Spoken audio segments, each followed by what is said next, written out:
FireRed and LeafGreen are officially on the Virtual Console, and with that, there will be a lot of new players making their way to these games. These games were right before some of the biggest changes in the franchise, such as the physical special split, wider online play, wide expansions on Pokemon abilities, and several Pokemon getting new evolutions, especially for Kanto favorites. With that in mind, I wanted to give players the chance to see what options they should consider for their teams in these playthroughs of one of Pokemon's earliest installments. For those of you who haven't played the older generations of Pokemon, I'm sure you'll be shocked with how different some of these Pokemon you've grown to love over the years function in these games due to how much changed in Generation 4 onwards.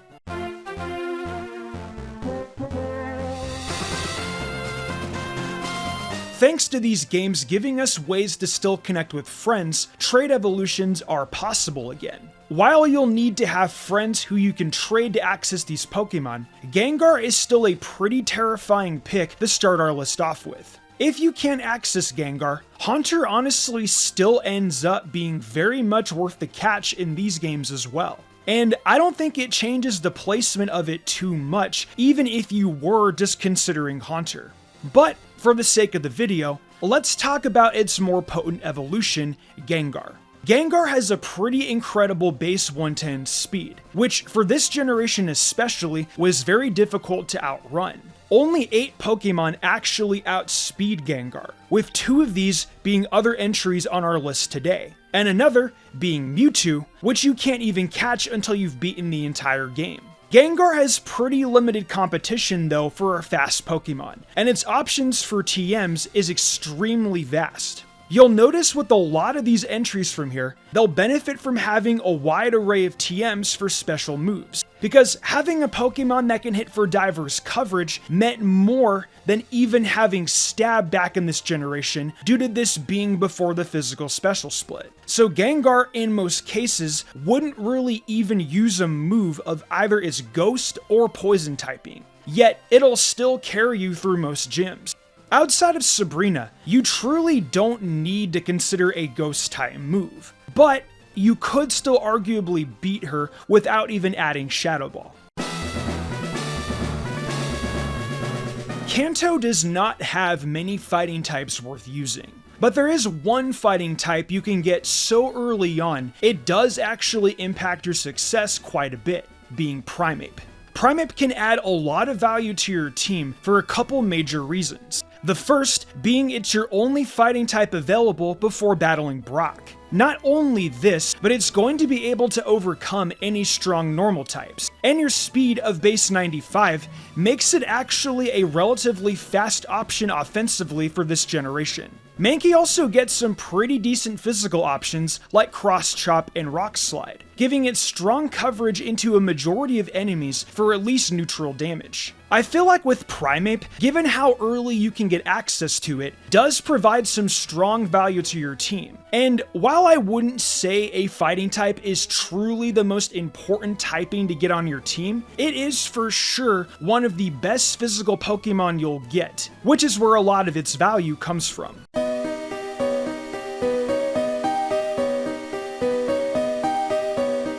Kanto has a lot of really strong TMs that you can get easy access to, and one of the best Pokemon to take advantage of these is easily Clefable. You can get Clefairy really early on in Mount Moon, and you can evolve it pretty much on the spot due to the Moonstone accessibility. From here, most special TMs like Thunderbolt, Ice Beam, and Flamethrower end up being purchasable from the game corner. I will say though, you will have to stack up some coins. However, this is still a huge benefit, because while these TMs are sought after for multiple Pokemon, due to TMs being consumable for one use only in these games, it is a really massive deal that some of Clefable's best moves end up being purchasable, as it is very likely you'll want them on multiple members of your team. Clefable also has fairly respectable stats, for Kanto Pokemon at least, and while it's not a fairy type yet, a pure normal type Clefable does pretty well due to most of the opposing fighting types in Kanto being secluded from bosses. Outside of Bruno, you'll likely find great value out of Clefable on your journey into a majority of opponents you face.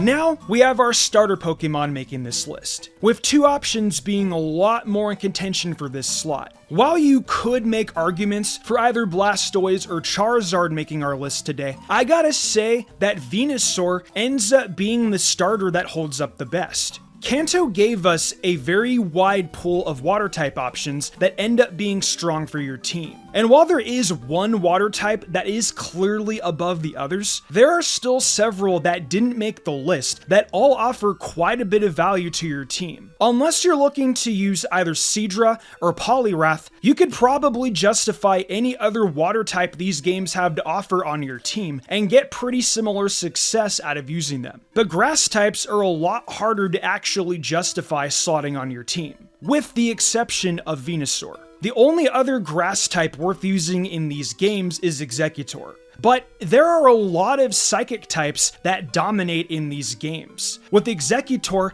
being one of the weaker options, despite still being a pretty powerful pick for any trainer to use. Not only this, but Venusaur makes clearing through most fights pretty trivial, with options like Leech Seed, Sleep Powder, or Poison Powder. Where Venusaur really shines though is in the first couple of gyms, against Brock, Misty, and Lieutenant Surge. Because of the fact that Venusaur is such a unique pick for this team slot, while also being powerful in a majority of boss battles, I think that it's the best starter to pick in these games for sure.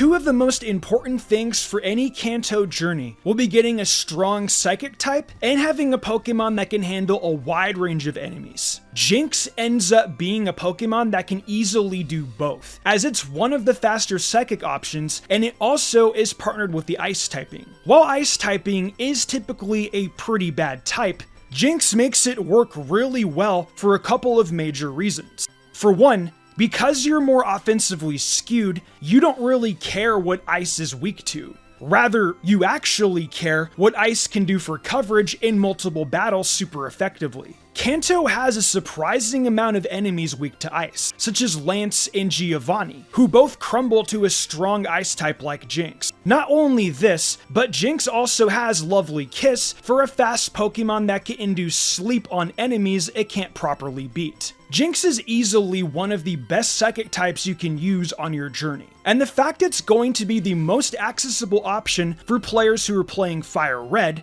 unless you're willing to jump through hoops trading, gives it so much more value for players depending on their version. Breaking into our top 5 now, let's talk about the best legendary you can use for these games, Zapdos. Unless they randomly release Mew for these games, you cannot find a better legendary than Zapdos pre-post game. For starters, Zapdos ends up being a very potent electric and flying type, which by this point in the game, only Lorelei and Giovanni should give you issues. However, even with that type advantage against Lorelei, Stab Thunderbolt will easily take out Lorelei's water types. Even with Giovanni though, you'll be fine just staying in and using Drill Peck to defeat his team easily outside of the Rhyhorns. Zapdos also has some incredible stats offensively and defensively due to being a legendary Pokemon. And it still has enough physical attack to make the fact there isn't a physical special split work out well for it. While there are other electric types that end up being powerful in these games, like Jolteon, the flying type helps Zapdos so much due to the lack of strong rock types in these games, and the fact only Jynx poses a problem as an ice type due to the others being weak to Zapdos anyway. On a similar note, there's another Pokemon that ends up being pretty difficult to KO due to the lack of strong opponents to give it trouble, being Snorlax. While Snorlax ends up being the best normal type, most normal types have some of the best TM options in the entire game. What Snorlax has going for it though, is its incredible bulk and offensive stats. Snorlax ends up being only slightly less bulky than an option like Chansey on the special side. What makes up for it is it's able to take hits exponentially better on the physical side, and you can actually deal proper damage thanks to Snorlax's incredible attack stat. Snorlax ends up proving to be one of the best options at not only taking hits, but also at dealing damage due to all these factors. Not only this, but outside of Bruno, there are no enemies that will really deal fighting type damage against your Snorlax. And even Bruno's team doesn't fully utilize fighting type Pokemon. I would say, for people who desire Snorlax, this will easily be one of the best Pokemon you could obtain for your team. One of the most iconic Pokemon for any in-game team, due to its powerful coverage and all-around stats, ends up being Nidoking. You can access Nidoking after just a single gym badge thanks to it being a stone evolution. This means you'll quickly gain access to one of the strongest Pokemon with some powerful base stats very quickly into your adventure. Honestly, you can also evolve it from the get-go. It will be weak to Misty, but if you can pull off a Thrash and survive a Water Pulse, that's pretty good. You're gonna do some pretty good damage. Nidoking is also the only ground type outside of Nidoqueen that is really worth using. But at that point, just go for Nidoking due to its better offensive stats, especially given Nidoking having a higher physical attack stat. This gives Nidoking a role as the strongest mixed attacker in the entire game, which is great due to Nidoking's stab options being both physical typings. But guess what, guys? The best physical poison type attack isn't accessible until post-game, which sucks. There are very few Pokemon that compare to how potent Nidoking is. Even with Dugtrio being an option, it's relatively frail. Nidoking's bulk honestly outclasses it. Also, if it wasn't for our two options above it being psychic types, which are inherently broken in Kanto, it would have a shot at being the best option in these games.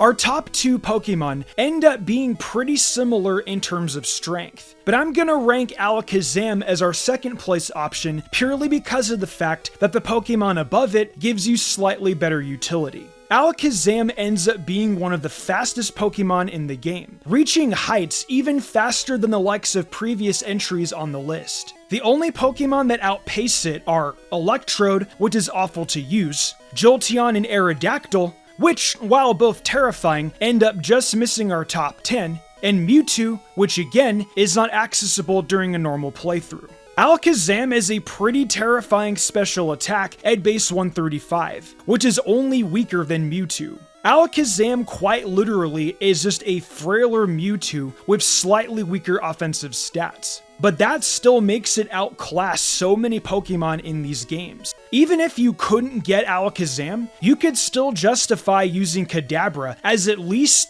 the 5th best Pokemon in these games, due to Kadabra still having many of the same benefits as Alakazam, while just barely being worse than Nidoking, Snorlax, and Zapdos at that point. The fact that even its middle stage still ends up being one of the best Pokemon in the entire Kanto region to use should attest to just how powerful Alakazam ends up being.